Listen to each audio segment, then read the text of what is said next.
Assalamualaikum warahmatullahi wabarakatuh. Segala puji dan syukur kita panjatkan kepada Allah Subhanahu wa taala yang telah memberikan nikmat tak terhingga kepada kita. Kita nggak bisa ngitung berapa banyak nikmat yang diberikan kepada kita semuanya. Terutama ini nikmat iman dan Islam. Itu juga tidak bisa kita hitung. Banyak sekali itu. Salawat dan salam untuk Nabi besar kita, Nabi akhir zaman, yaitu Nabi Muhammad Shallallahu Alaihi Wasallam. Pada kesempatan ini, kami akan melanjutkan tentang zakat harta,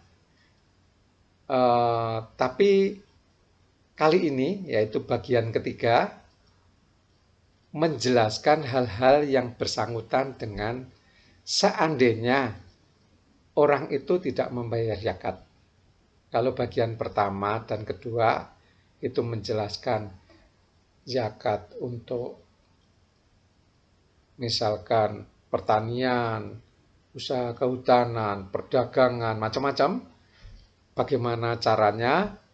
Kalau yang part ketiga atau bagian yang ketiga ini ada hanya menerangkan seandainya kalau kita tidak bayar zakat itu bagaimana.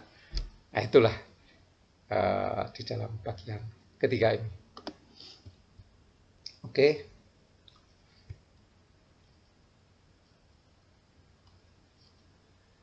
Orang Islam dewasa memiliki kekayaan lebih dari nisab atau 85 gram emas sudah dianggap mampu ini.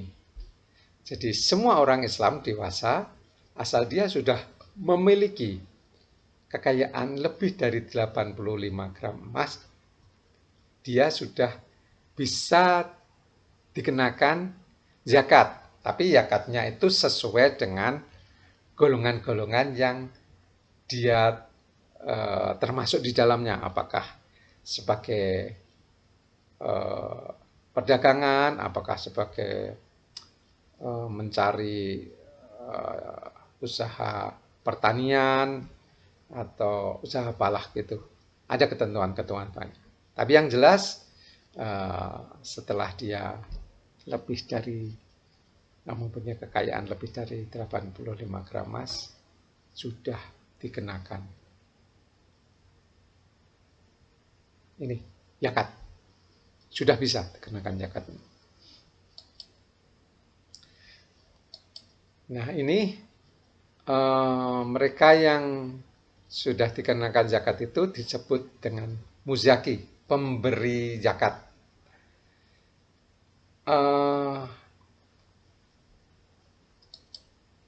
Kalau yang menerima zakat itu ada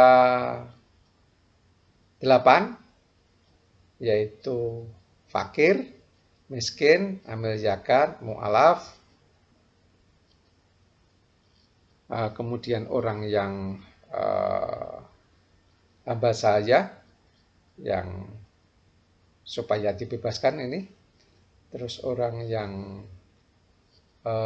mempunyai hutang nggak bisa membayar, terus ini yang orang berjuang di jalan Allah fisabilillah, terus ini adalah Ibnu Sabil, orang yang dalam perjalanan kehabisan uang. Tapi jangan diartikan orang yang sedang dia rekreasi dengan uang tebal, dia bisa nginap di hotel-hotel mewah, itu dalam perjalanan juga. Jangan diartikan yang itu, ini orang perjalanan benar yang kehabisan bekal, ini yang dimaksud ya. Nah, kita akan sedikit luruskan sebetulnya zakat itu siapa yang memiliki. Pada dasarnya zakat adalah harta milik mereka yang berhak. Ya, siapa yang berhak? Ya yang disebut 8 tadi. Tetapi masih terselip pada harta kita. Jadi hartanya yang orang 8 tadi itu masih eh, apa itu namanya, menyatu dengan harta kita. Makanya wajib dikeluarkan atau dibayarkannya sebagai pencuci dari harta yang kita miliki. Jadi supaya campurannya itu hilang, kita sucikan, nah maka bayarkanlah ya. Nah, makanya di dalam apa itu zakat itu istilahnya gunakan wa aqimus sholat wa atu zakat. Bayarkanlah zakat. Bayarkan. Kita tahu ya, namanya zakat ini kalau kita bisa mengambil logika dari apa yang ada di sini, ini adalah satu-satunya amalan atau satu-satunya apa namanya ya, hal yang tidak bisa disombongkan, diriakkan juga nggak bisa, karena bukan hartanya dia. Memang yang punya itu yang 8 itu kita kasihkan mereka, kita bayarkan mereka. Masa kita bilang inilah pemberianku? Ya nggak mungkin, wong ini memang punyanya dia, ya toh. Jadi nggak bisa dibilang ria, itu nggak bisa. Wong punyanya dia. Kalau dia wah sambil ria itu, waduh kebangetan sekali itu. Kira-kira begitulah. Sebagai contoh begini, kita belanja di supermarket. Ya ibu-ibu lah ngambil makanan ini, ngambil apa ini produk ini sudah di dalam, ditaruh di keranjang, kemudian dia jalan ke kasir, mau keluar kan lewat kasir.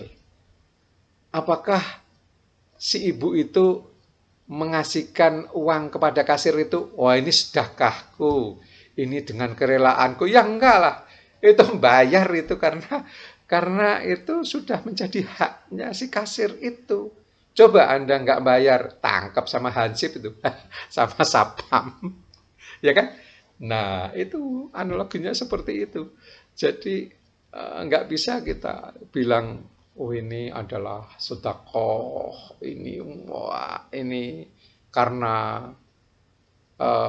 keikhlasanku. Enggak, itu memang punyanya si orang 8 itu tadi. Jadi kalau tidak dikeluarkan, oh Anda makan hartanya itu, bahaya sekali, bahaya sekali. Oke, dengan dasar seperti itu maka kita harus paham benar bahwa kalau kita tidak membayarkan zakat, resikonya berat. Membayar zakat adalah sebuah kewajiban bagi orang Islam yang telah memenuhi syarat. Bila tidak membayarkannya, akan mendapat sanksi sesuai penjelasan berikut. Maka sanksinya banyak. Ini. Ambillah zakat dari sebagian harta mereka. Ini Al-Quran ya. At-Taubah 103. Ambillah zakat dari sebagian harta mereka. Dengan zakat itu kamu membersihkan dan mensucikan mereka. Dan berdoalah untuk mereka. Sesungguhnya doa kamu itu menjadi ketenteraman jiwa bagi mereka. Dan Allah Maha mendengar lagi mengetahui. Ini begini. Tidak ada orang yang tidak bersedekah dipaksa untuk diambil hartanya. Nah, khusus zakat pada zaman Rasulullah itu ada orang spesial yang mengambil harta itu. Jadi memang bukan haknya mereka. Begitulah kira-kira. Jadi kalau dia dipaksa diambil kok nggak mau, ya ini kebangetan lah. Nah ini kalau surat Al-Imran 180, saya bacakan. Sekali-kali janganlah orang-orang yang bakil dengan harta yang Allah berikan kepada mereka dari karunia-Nya menyangka bahwa kebakilan itu baik bagi mereka. sebenarnya kebakilan itu adalah buruk bagi mereka. Harta yang mereka bakilkan itu akan dikalungkan di lehernya kelak pada hari kiamat. Dan kepunyaan Allah lah segala warisan yang ada di langit dan di bumi. Dan Allah mengetahui yang kamu kerjakan. Ini hati-hati, besok setelah hari kiamat, maka harta-harta itu akan membebani mereka dengan kebakilan itu. Dia nggak mau membayar zakat. Ini At-Taubah 34-35. Dan orang-orang yang menyimpan emas dan perak dan tidak menafkahkannya pada jalan Allah, maka beritahukanlah kepada mereka bahwa mereka akan dapat siksa yang pedih pada hari dipanaskan emas dan perak itu dalam neraka jahanam. Lalu dahi, lambung, dan punggung mereka dibakar dengannya. Lalu dikatakan kepada mereka, inilah harta bendamu yang kamu simpan untuk dirimu sendiri, maka rasakanlah sekarang akibat dari apa yang kamu simpan itu. Nah, bisa dibayangkan betapa sakitnya ketika itu, ketika di neraka ya. Kalau kita tidak membayar zakat. Kemudian hadis riwayat Muslim dari Abu Hurairah, tidaklah pemilik emas dan pemilik perak yang tidak menunaikan haknya atas perak ya darinya, yaitu zakat, kecuali jika telah terjadi hari kiamat, perak dijadikan lempengan-lempengan di neraka, kemudian dipanaskan di dalam neraka jahanam. Lalu dibakarlah dahinya, lambungnya, dan punggungnya. Tiap-tiap lempengan itu dingin, dikembalikan lagi menjadi panas di dalam jahanam untuk menyiksanya kembali. Itu dilakukan pada hari kiamat yang satu hari ukurannya adalah 50.000 tahun. Sehingga diputuskan hukuman di antara seluruh hamba.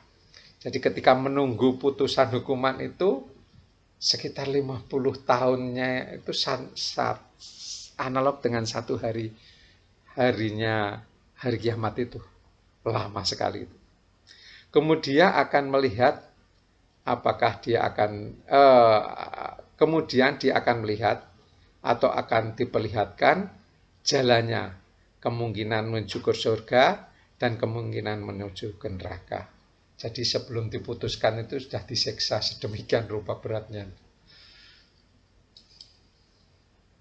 Aduh, lumayan ini, bukan lumayan lagi ini. Tidak kuat lah kalau disiksa seperti ini. Hadis riwayat Bukhari, barang siapa diberi harta oleh Allah lalu dia tidak menunaikan zakatnya, pada hari kiamat hartanya dijadikan untuknya menjadi seekor ular jantan akro. Ini yang ular yang berbisa ya. Yang kulit kepalanya rontok karena di kepalanya terkumpul banyak racun. Wah, ular yang sangat mengerikan ini ya. Yang berbusa dua sudut mulutnya. Waduh. Ular itu dikalungkan di lehernya pada hari kiamat. Ular itu memegang dengan kedua sudut mulutnya. Lalu ular itu berkata, saya adalah hartamu, saya adalah simpananmu. Kemudian beliau Shallallahu Alaihi Wasallam membaca, sekali-kali janganlah orang-orang yang bakil menyangka bahwa dia tidak akan begitu. Ya, ini adalah sebuah peringatan agar kita benar-benar mau untuk membayarkan zakat, membersihkan harta benda kita. Ini lagi dari hadis Muslim. Tidaklah pemilik harta simpanan yang tidak melaksanakan haknya kepadanya, kecuali harta simpanannya akan datang pada hari kiamat sebagai seekor ular jantan akra yang akan mengikutinya dengan membuka mulutnya. Jika ular itu mendatanginya, pemilik harta simpanan itu lari darinya. Lalu ular itu memanggilnya, ambillah harta simpananmu yang telah engkau sembunyikan. Aku tidak membutuhkannya. Maka ketika pemilik harta itu melihat bahwa dia tidak dapat menghindar darinya, dia masukkan tangannya ke dalam mulut ular tersebut. Maka ular itu memakannya sebagaimana binatang jantan memakan makanannya. Ngeri sekali. Ini ular yang ada di dunia ya, kita begini aja, kita takut, apalagi kalau ular yang di akhirat. Aduh. Ini hadis Muslim ya. Lagi, tidak ada pemilik unta, sapi, dan kambing yang tidak membayar zakatnya, kecuali binatang-binatang tersebut datang di hari kiamat dengan postur yang sangat besar dan sangat gemuk, yang mengamuki pemiliknya dengan tanduk-tanduk mereka dan menginjak-injaknya dengan kaki mereka. Ketika binatang yang paling belakang habis, maka yang depan kembali lagi kepadanya hingga pemutusan hisab selesai di antara manusia. Berat sekali. Nah, kurang lebih tanduk ini akan menyongkel kita yang nggak bayar zakat, diinjek-injek, berat sekali. Saya pernah berada di antara kaum Quraisy. Kemudian Abu Dzar lewat dan berkata, sampaikanlah berita gembira kepada orang-orang yang menyimpan hartanya, tidak mau membayarkan zakat. Ini sedikit meledek ya. Bahwa punggung mereka akan disulut hingga keluar dari lambungnya dan tengkuk mereka dicos hingga keluar dari keningnya. Sampaikanlah berita gembira, ini meledek lagi ya, pada orang-orang yang menyimpan hartanya, tidak mau membayar zakat, bahwa batu-batu yang dipanaskan di neraka jahanam akan diletakkan di puting mereka hingga keluar dari pundaknya, dan diletakkan di pundaknya hingga keluar dari puting kedua dadanya, hingga membuat tubuhnya bergetar tidak karuan. Itu hadis dari Bukhari. Nah, ini api-api ini yang dimaksud tadi, membakar siapa yang tidak membayar zakat. Semoga kita dapat mengerti semuanya itu, dan kita mudah-mudahan tidak tergolong dalam golongan yang tidak membayar zakat. Mudah-mudahan kita taat dan disiplin untuk mengerjakan pembayaran zakat itu, sehingga kita bebas dari ancaman-ancaman tadi. Itu yang dapat saya sampaikan. Kalau ada kesalahan mohon maaf. Kalau salah tentunya itu dari saya, dan kalau kebenaran itu datangnya dari Allah Subhanahu wa taala. Cukup sekian. Assalamualaikum warahmatullahi wabarakatuh.